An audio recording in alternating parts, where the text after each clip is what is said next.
Confrontation में जाता है, it will be a bad strategy. इसलिए इजराइल को अभी बात माननी चाहिए और ऐसा कुछ नहीं करना चाहिए कि ये पूरा युद्ध रीजनल कॉन्फ्लिक्ट में बदल जाए। जी मनीष, आपको क्या लगता है? आपने तमाम एक्सपर्ट्स को सुना, इस वक्त के हालात ऐसे हैं जैसा कि आपने कहा कि अपने अस्तित्व को बचाए रखना और वहां पर अपना आधिपत्य स्थापित करे रखना एक मजबूत देश के तौर पर इजराइल के लिए जरूरी तो है, लेकिन अभी डू और डाई वाली सिचुएशन भी हो सकती है। देखिए, मैं कर्नल राठौर की इस बात से पूरी तरह सहमत हूँ कि ऐसे हालात में इजराइल को ठंडा करके बदला लेना चाहिए था, लेकिन सवाल है कि क्या प्रधानमंत्री नेतन्याहू के पास रूसी राष्ट्रपति पुतिन या किसी दूसरे नेता की तरह धैर्य है? नहीं है। वो इतने दिन नहीं रुक सकते हैं। ये बात सच है कि ईरान में बहुत कुछ अच्छा नहीं चल रहा है, लेकिन इजराइल में कहाँ चल रहा है? इजराइल में सबसे बड़ी दिक्कत तो ये है कि प्रधानमंत्री नेतन्याहू को ये लगता है कि अगर हमने बदला नहीं लिया तो पता नहीं अगले हफ्ते मेरी कुर्सी बची रहेगी कि नहीं। इसीलिए नेतन्याहू के सामने दिक्कत है कि वो बदला लेना चाहते हैं, हर हालत में बदला लेना चाहते हैं। हालांकि मेरी जानकारी ये कहती है कि कल वो अपनी पार्टी के नेताओं के बीच में ये कह रहे थे कि मेरा जो बदला होगा वो भावनाओं के आधार पर नहीं होगा, बल्कि हम सोच समझकर बदला लेंगे और साथ ही हम एक ऐसा बदला लेंगे जिसमें हमारा स्ट्रेटेजिक नुकसान ना हो। लेकिन आप देखिए, ईरान ने जब हमला किया तो उस समय इजराइल ने खाली अपनी ताकत से अपने को नहीं बचाया, अमेरिका, ब्रिटेन, फ्रांस और कई देशों ने मिलकर बचाया था। लेकिन जब इजराइल हमला करने जाएगा और किसी का साथ नहीं मिला तो फिर वो इजराइल के लिए आसान नहीं होगा। बिल्कुल बिल्कुल मनीष, और जो बात आप कह रहे हैं उसी को आगे बढ़ाती हुई हमारी अगली बड़ी खबर है। बड़ी तैयारी में इजरायली पीएम नेतन्याहू की जवाबी हमले की तैयारी शुरू हो चुकी है। विदेशी नेताओं के फोन रिसीव नहीं कर रहे हैं बेंजामिन नेतन्याहू। क्या करने वाले नेतन्याहू की विदेशी दबाव से बचने की कोशिश सीधे तौर पर नजर आती है। बड़ी खबर आपको बता दें किस तरीके से नेतन्याहू का प्लान बदला है। तेल अवीव से खुलासा हुआ है, बड़ी खबर आपके सामने हम रखने जा रहे हैं। बेकॉल के जरिए नेतन्याहू विदेशी नेताओं का अब फोन नहीं उठा रहे हैं क्योंकि उनको कॉल किया जा रहा है, हालात को सामान्य बनाने की कोशिश की जा रही है। वजह ईरान पर बड़े हमले की तैयारी में वो जुटे हुए हैं और ऐसे में कोई प्रेशर उन पर काम न करे, इसके लिए ऐसा माना जा रहा है कि वो किसी का फोन नहीं उठा रहे। बिल्कुल, और ये स्थिति अपने आप में बहुत चिंताजनक हो सकती है क्योंकि अमेरिका की तरफ से लगातार ये समझाने की कोशिश की जा रही है कि अभी नहीं, लेकिन इजराइल की तैयारी है न्यूक्लियर एस्टैब्लिशमेंट को किसी तरह से ईरान का उसे तबाह कर दिया जाए। ईरान पर पलटवार ना करने का दबाव जो है वो बढ़ता जा रहा है। ज्यादातर देश बदले के पक्ष में नहीं है, नहीं चाहते कि इजराइल फौरन बदला ले और ईरान पर अटैक करे, लेकिन ये स्थिति अपने आप में चिंताजनक तो है। बिल्कुल समीर, और इस बीच बड़ी खबर भी बता देते हैं अपने दर्शकों को, ईरान में घुसकर हमला कर सकता है इजराइल, ये जानकारी सामने आ रही है। ईरान इजराइल तनाव पर यूएस का बड़ा बयान, आखिरी फैसला इजराइल पर छोड़ा, ये अमेरिका की ओर से कहा गया। हम आगे युद्ध नहीं चाहते हैं, अमेरिका की तरफ से ये बड़ी बात कही गई है। ईरान में घुसकर हमला कर सकता है इजराइल, ऐसे में ईरान इजराइल तनाव पर अमेरिका का बड़ा बयान सामने आ गया है कि हमने आखिरी फैसला इजराइल पर छोड़ दिया है, हम नहीं चाहते कि युद्ध आगे बढ़े।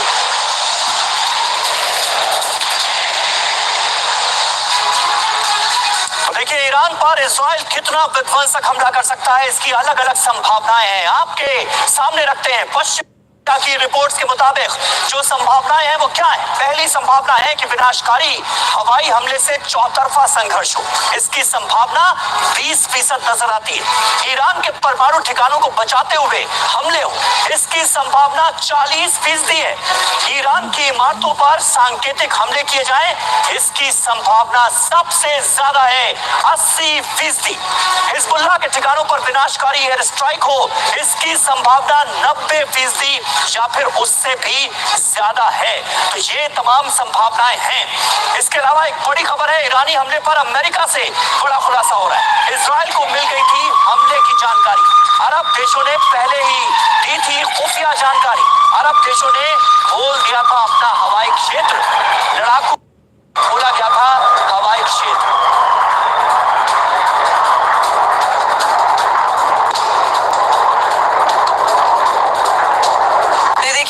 जानकारी आपके सामने हम रखने जा रहे हैं वो बहुत महत्वपूर्ण है। बता दें कि इजराइल को हमले की जानकारी मिल चुकी थी, ऐसी जानकारी सामने आई है। तो बिग वॉल के जरिए आपके सामने पूरी डिटेल हम रखने जा रहे हैं किस तरीके से ये जानकारी सामने आई है। तो वॉल स्ट्रीट जर्नल के हवाले से बड़ी खबर कि इजराइल को पहले ही हमले की जानकारी मिल चुकी थी। जानकारी ये कि यूएई और सऊदी अरब ने खुफिया रिपोर्ट दी थी।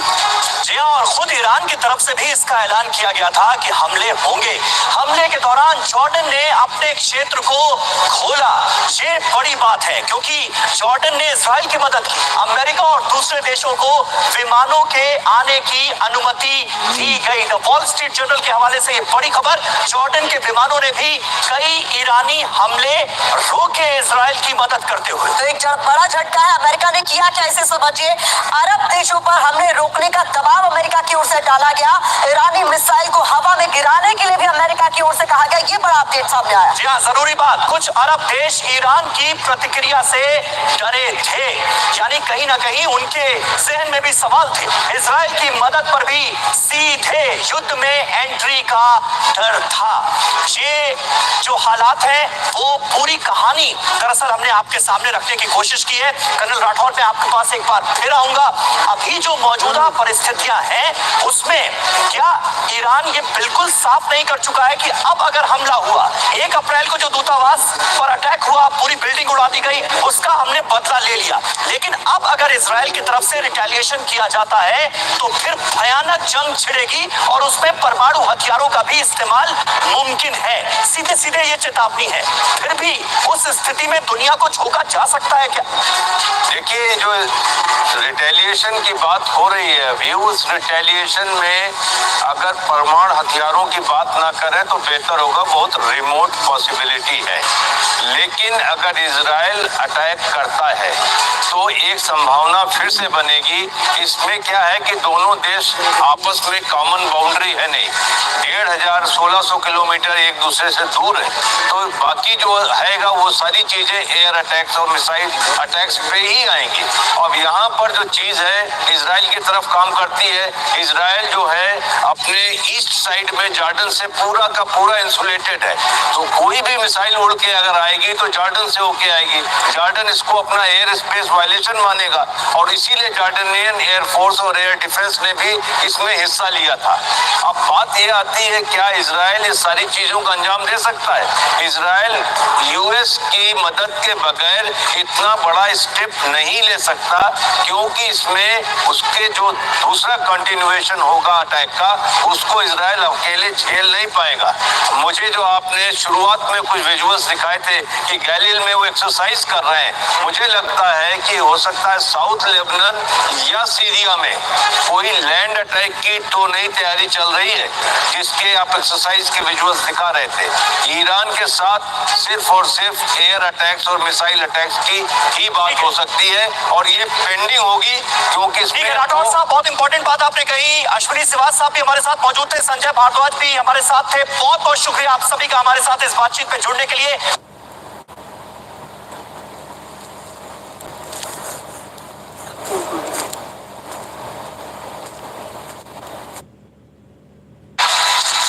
आज वही इजराइल कई फ्रंट पर एक साथ घिर चुका है।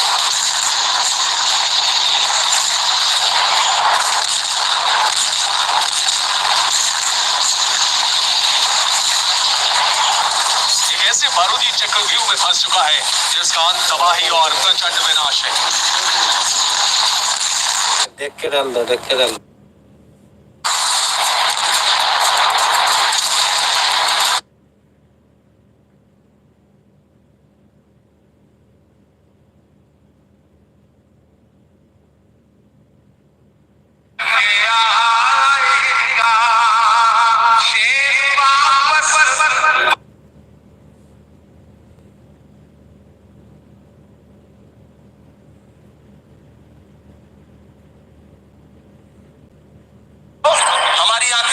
से लेके कठुआ से लेकर के और देश की जंतर मंतर की सड़क वो देख रहे हैं, जो हमारी ओलंपिक पदक लाने वाली बेटियों को प्रधानमंत्री की चौखट पे अपना मेडल रख देना पड़ रहा है। इससे शर्मनाक क्या हो सकता है?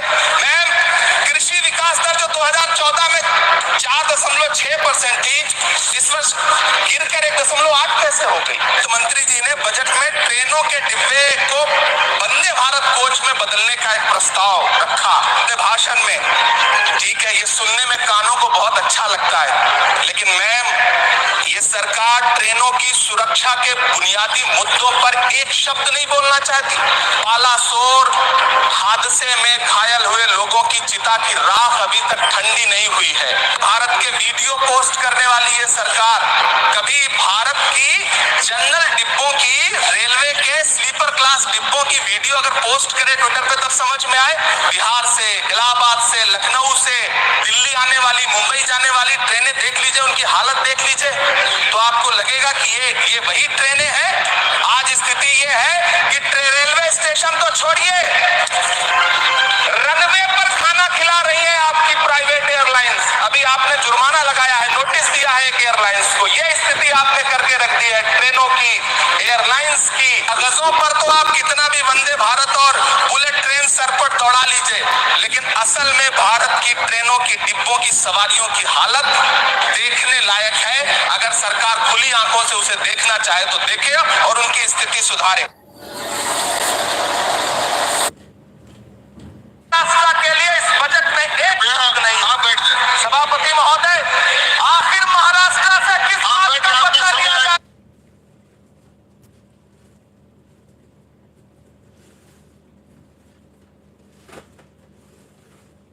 किस बात का बदला लिया जा रहा है? महाराष्ट्र में लोकसभा चुनाव में बाबा साहब अम्बेडकर के संविधान को बचाने के लिए वोट क्या कर दिया?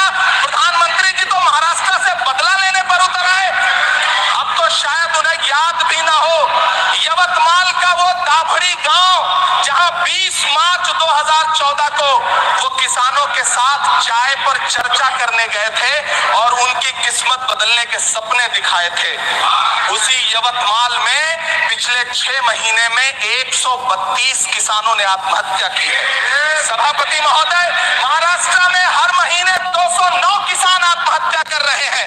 राज्य सरकार द्वारा सौंपा गया आंकड़ा बताता है कि 1 जनवरी से 31 मई के बीच 1046 किसानों ने आत्महत्या की है। लेकिन अफसोस, इस बजट में महाराष्ट्र के किसानों के लिए कुछ भी नहीं है। किसानों से चिढ़ी हुई सरकार ने बजट में किसानों के एमएसपी की लीगल गारंटी नहीं दी। लेकिन याद रखिएगा, जो किसान का नहीं वो हिंदुस्तान का नहीं।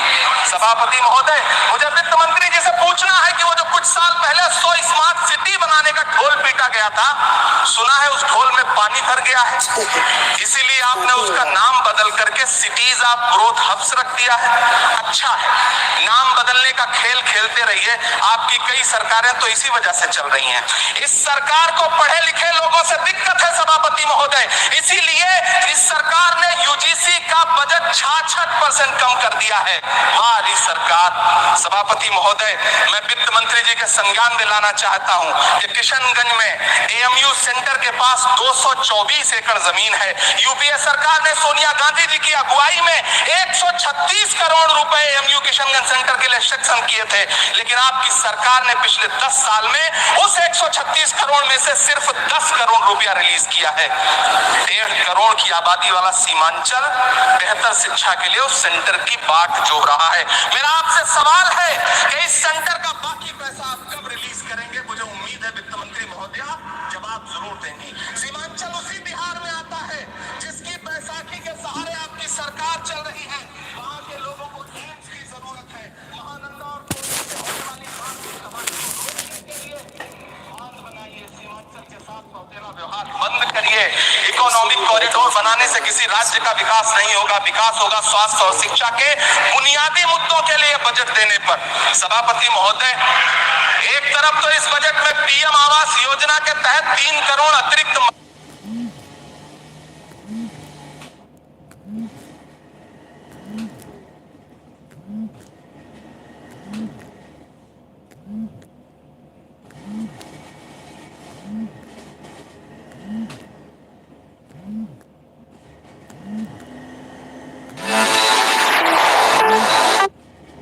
हैं, तो 10 गुना जब ईरान हमला करेगा तो ये सब के सब पगला जाएंगे। बात दिमाग में उतर रही है ना। अब सुनिए अगली बड़ी खबर। खामेनेई ने खुद ये वीडियो शेयर किया है, आपके सामने देख लीजिए।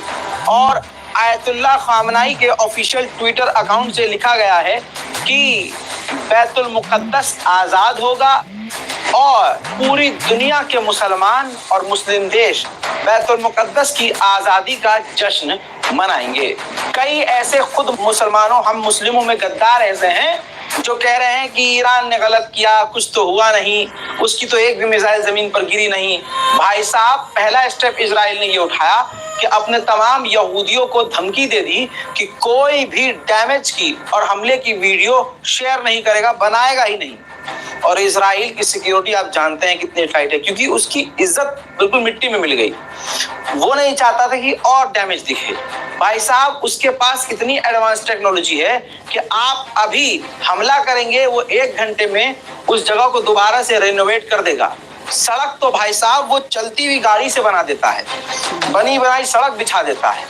अब आपको बता दूं कि ये तस्वीर देख लीजिए, कल हमला हुआ है, अभी 24 घंटे पहले ही हमला हुआ है और 24 घंटे के अंदर 12-13 घंटे के अंदर ही अंदर जिन जगह पर गड्ढा हुआ उन गड्ढों को इजराइल ने तुरंत भर दिया। जिस जगह पर सड़क और रनवे उड़ गया, हैंड टू हैंड उस सड़कों को, रनवे को बनाकर तैयार कर लिया गया। इजराइल ने ये सब इसलिए किया जल्दी जल्दी, और वीडियो भी खुद जारी की कि उसकी जो नाक कटी है थोड़ी सी इज्जत रह जाए। अब यहाँ पर तवज्जो दीजिए, ईरान की ताकत पर सवाल उठाने वालों से एक मेरा सवाल है। देखिए, ये अमेरिकी ऑफिशियल का कहना है कि जिन मिसाइलों को और हथियार को, हमलों को ईरान के रोका है America, Germany, France, Britain, Israel ने, इन मिसाइलों को रोकने के लिए 10 दिन से ये सब तैयारी कर रहे थे। अल्लाहु अकबर, 10 दिन से ये लोग तैयारी कर रहे थे। तब जाकर जब ईरान ने मिसाइल दागी और ड्रोन दागे, सब के सब पगलाए हुए थे कि कैसे रोक लें। अब अमेरिका कह रहा है, इजराइल कह रहा है कि 99% हमने हमले रोक दिए। हम मान रहे हैं कि ठीक है बाबू, तुमने 99% हमले रोक दिए, लेकिन जिस 1% हमले से, दोस्तों, मैं मोहम्मद रिजवान आकर अगर हमारी वीडियो देख रहे हैं और ने वीडियो के आखिर में रखूंगा, से लेकर अब तक इजराइल ने लगातार बहुत से लीडरों को चुन चुन कर शहीद कर दिया है। आप अपनी स्क्रीन पर, अभी मैं पेश कर रहा हूं, आप अपनी स्क्रीन पर देख पा रहे होंगे, एक तरफ से जितने हैं आपको दिखाई दे रहा होगा, सबको इजराइल ने मौत के घाट उतार दिया है और ये सब के सब बहादुर लीडर थे। दोस्तों, अब मैं आपको कुछ वीडियो क्लिप दिखाने जा रहा हूं, जिन देशों के अंदर नागरिकों ने हसन नसरुल्लाह की मौत पर जश्न मनाया है। तो आप मुकम्मल वीडियो देख कर जाइएगा, बहुत सारी बातें मैं आपको बताऊंगा। दोस्तों, सबसे पहले आप ये वीडियो क्लिप देखिए, ये सीरिया का है। आप देख पा रहे होंगे कि लोग किस तरह से हसन नसरुल्लाह की मौत से खुश होकर मिठाई बांट रहे हैं। सड़कों पर बाइकों के जरिए रैली निकाली गई है, लोग सड़कों पर नारेबाजी कर रहे हैं कि हम तुम्हें अल्लाह के पास पहुंचा दिए। यहीं तक नहीं, ताजुब की बात यह है कि सीरिया की एक मस्जिद से भी ऐलान किया गया, जी हाँ, हसन नसरुल्लाह की मौत पर अल्लाह का शुक्र अदा किया गया कि बहुत अच्छा हुआ जो मारा गया। अरबी में ऐलान किया गया। जरा आप इस वीडियो को साउंड के साथ सुन लीजिए।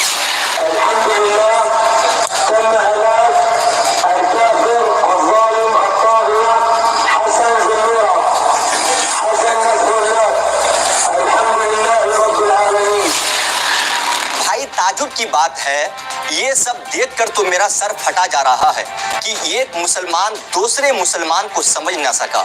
हसन नसरुल्लाह को अपने ही मुसलमान लोग जालिम कह रहे हैं, दहशतगर्द कह रहे हैं, आतंकवादी कह रहे हैं, और इजराइल जो बच्चों की, औरतों की, मासूम मुसलमानों की नरसंहार कर रहा है, वो कत्ले आम कर रहा है, वो सही है। वाह, हम आह भी करते हैं तो हो जाते हैं बदनाम, वो कत्ल भी करते तो चर्चा नहीं होता। दोस्तों, लेबनान के अंदर भी जो हसन नसरुल्लाह के दुश्मन हैं, वो लोग भी एक हॉल के अंदर हसन नसरुल्लाह की हत्या में इजराइल की सफलता का जश्न मना रहे हैं। वीडियो क्लिप आप अपने स्क्रीन पर देख पा रहे होंगे। एक हॉल के अंदर सब जमा है, मिठाई भी बांट रहे हैं और काफी भीड़ है, इसके अंदर जश्न मनाया जा रहा है। इसी के साथ अमेरिका और इजराइल में भी खूब जश्न मनाया गया। देर रात आसमानों पर पटाखे फोड़े गए और कहा गया कि हिसाब चुकता हुआ अमेरिका ने कहा कि न्याय मिला, इंसाफ हो गया। मगर दोस्तों कुछ देश ऐसे भी हैं जो काफी चिंता में हैं, हसन नसरुल्लाह की मौत को लेकर काफी गम में हैं। ईरानी राष्ट्रपति मसूद पेजेश्किन ने कहा कि नसरुल्लाह की मौत के बाद अब ये जंग और बढ़ जाएंगी। उन्होंने कहा है कि हत्या में अपनी मिली भगत से अमेरिका इनकार नहीं कर सकता है, इसमें मुकम्मल अमेरिका का हाथ है। ईरान के सर्वोच्च नेता आयतुल्ला अली खामेनी ने हिजबुल्लाह चीफ की मौत पर 5 दिन के लिए शोक की घोषणा की है। 5 दिन तक ईरान में मातम मनाया जाएगा। उन्होंने सभी मुसलमानों से इजराइल के खिलाफ उठ खड़े होने की अपील की है। खामेनी ने नसरुल्लाह के खून का बदला लेने की बात कही है, उन्होंने कसम खा ली है।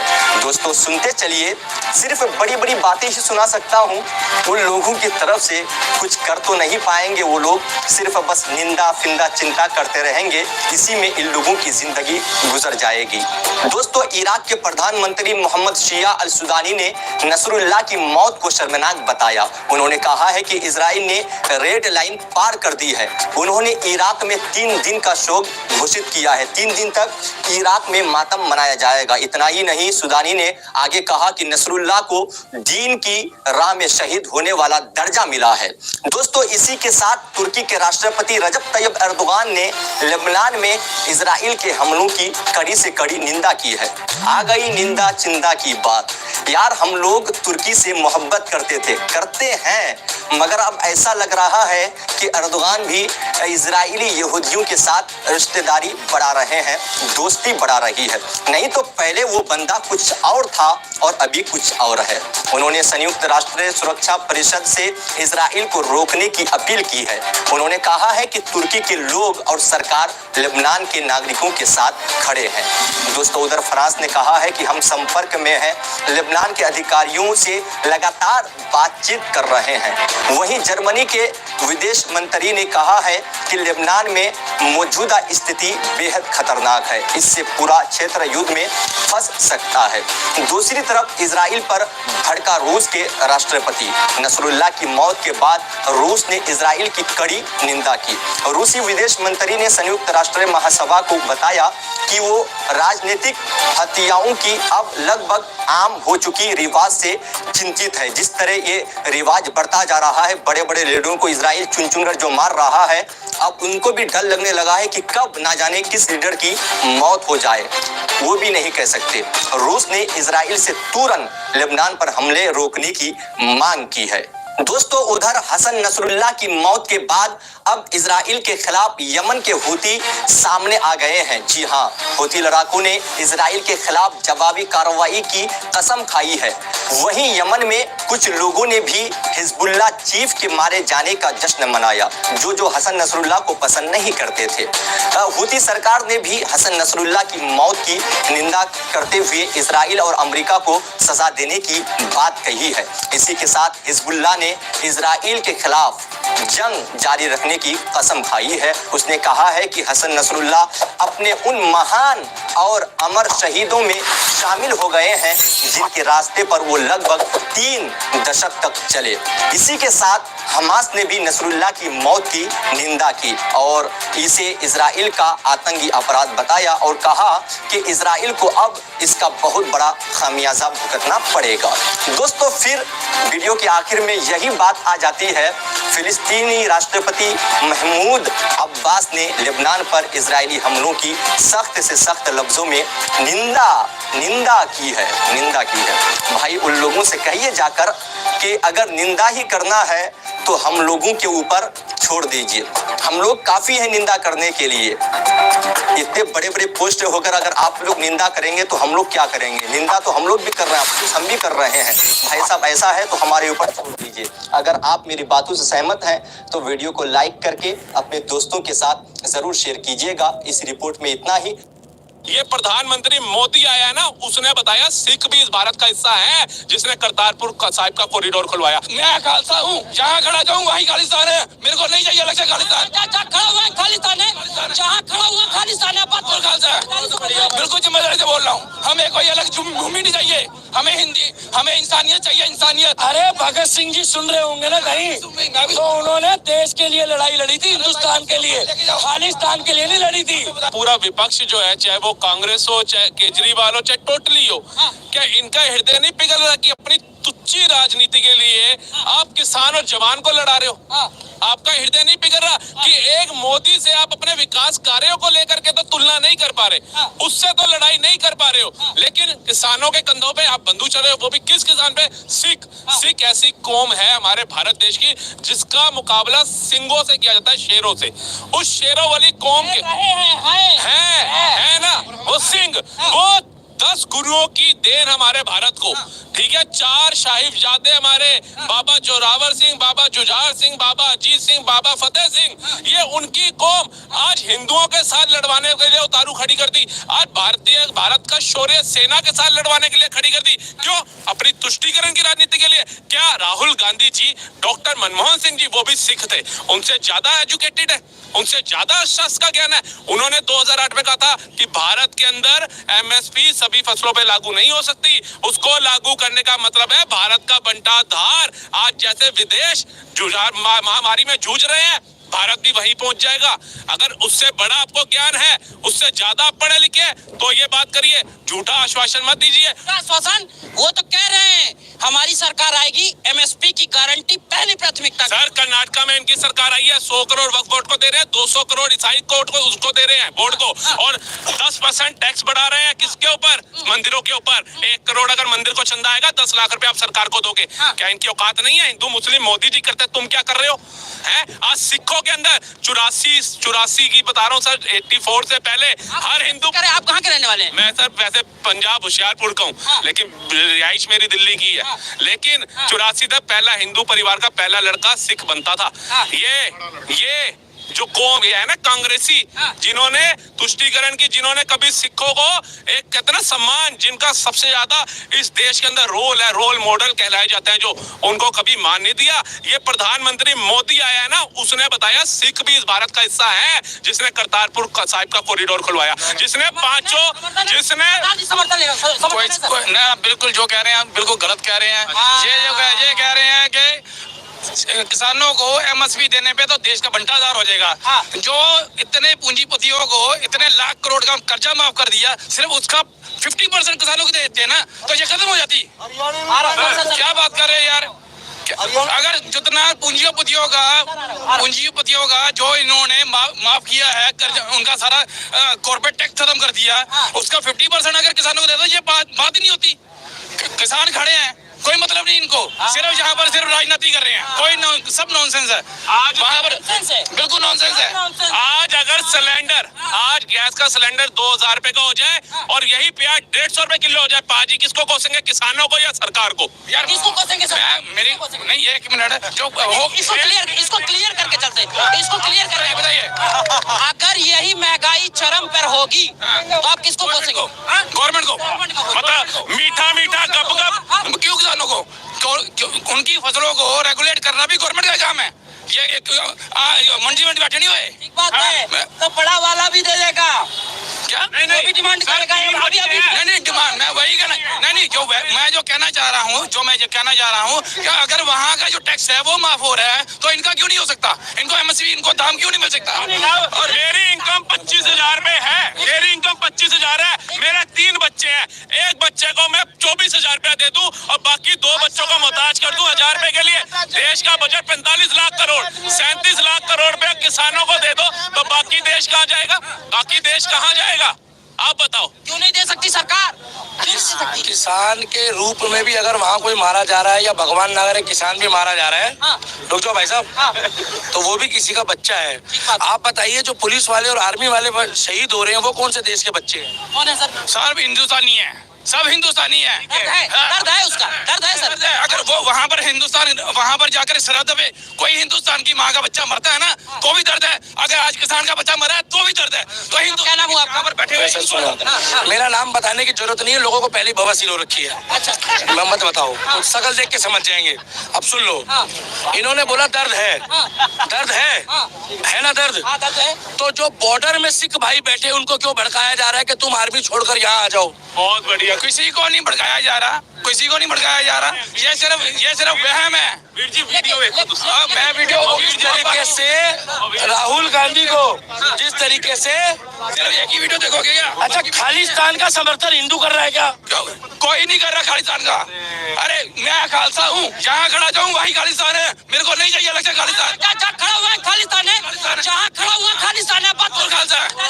बिल्कुल जिम्मेदारी से बोल रहा हूँ। हमें कोई अलग भूमि नहीं चाहिए, हमें हिंदी, हमें इंसानियत चाहिए, इंसानियत। हम खड़ा हो जाऊं वही खालिस्तान। और मैं कह रहा हूँ, मैं गुरु नानक देव का सच्चा भक्त हूँ। मैं जहाँ खड़ा हो जाऊँ मैं कहूँगा खालसा जिंदाबाद। खालसा जिंदाबाद है। आप खालिस्तान बोल रहे हो? अरे खालिस्तान का मतलब समझते हो? खालिस्तान का मतलब समझते हो? खालिस्तान का मतलब समझता है जहाँ पर इंसानियत होती है। गुरु नानक साहब ने जो बोला हुआ है, बारे में जहाँ पर हिंदुस्तान होता है वहीं पे इंसानियत है। नहीं, आपको अफगानिस्तान में अगर इतनी तेज चील इन्होंने चीखा